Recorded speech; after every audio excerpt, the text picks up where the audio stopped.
தேவனுக்கே மகிமை உண்டாவதாக. இந்த புதிய நாளிலும் கர்த்தர் உங்களுக்கு அருளும் ஆறுதலின் மன்னா. என் தயவுள்ள சித்தத்தின்படி உன்னில் நல்விருப்பத்தை உண்டாக்கி அதனை நிறைவேற்றி மகிமையாக உயர்த்துவேன். பிலிப்பியர் 2:13. தேவனே தம்முடைய தயவுள்ள சித்தத்தின்படி விருப்பத்தையும் செய்கையையும் உங்களில் உண்டாக்குகிறவராய் இருக்கிறார். கிறிஸ்துவுக்கு பிரியமானவர்களே, உங்கள் வாழ்க்கையில் சரியான முடிவு எடுக்க முடியாமலும் உங்கள் ஆசைகள் நிறைவேறாமலும் இன்று கண்ணீரோடு தவிக்கிறீர்களா?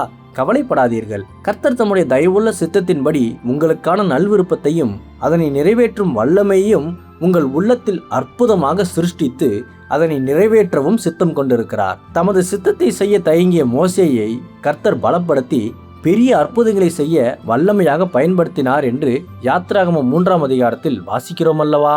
ஆகவே சோர்வடையாமல் தேவனுடைய கரங்களில் அவர் சித்தம் நிறைவேற உங்களை முழுமையாக அர்ப்பணியுங்கள். கர்த்தரே உங்களுக்காக யாவையும் செய்து முடிப்பார். இன்றுள்ள உங்கள் சூழ்நிலைகளை கண்டு திகைக்காமல் தேவன் உங்கள் வாழ்வில் வைத்திருக்கும் சிறந்த திட்டங்கள் நிச்சயம் நிறைவேறும் என்ற முழு விசுவாசத்தோடு காத்திருங்கள்.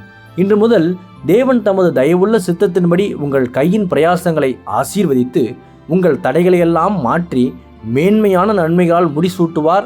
ஆமேன், அல்லேலூயா. ஜெபிப்போம். என் அன்புள்ள பரிசுத்த பரலோக பிதாவே, இந்த புதிய நாளுக்காக உமக்கு ஸ்தோத்திரம். என்னில் சித்தம் கொண்டவரே, உமது தயவுள்ள சித்தத்தின்படி என்னில் விருப்பத்தை உண்டாக்கி என்னை ஆசீர்வதித்து உமது விருப்பத்தை நிறைவேற்றும். இன்று பிறந்த நாள், திருமண நாள் கொண்டாடும் உமது பிள்ளைகளின் இந்த புதிய ஆண்டை உமது நன்மை கிருபையால் முடிசூட்டி ஆசீர்வதியும். பிதாவே, இயேசுவின் வருகையில் நான் அவரோடு எடுத்துக்கொள்ளப்படும்படி என்னை தகுதிப்படுத்தும், தயார்படுத்தும். இயேசுவின் நாமத்தில் ஜெபிக்கிறேன் எங்கள் நல்ல பிதாவே.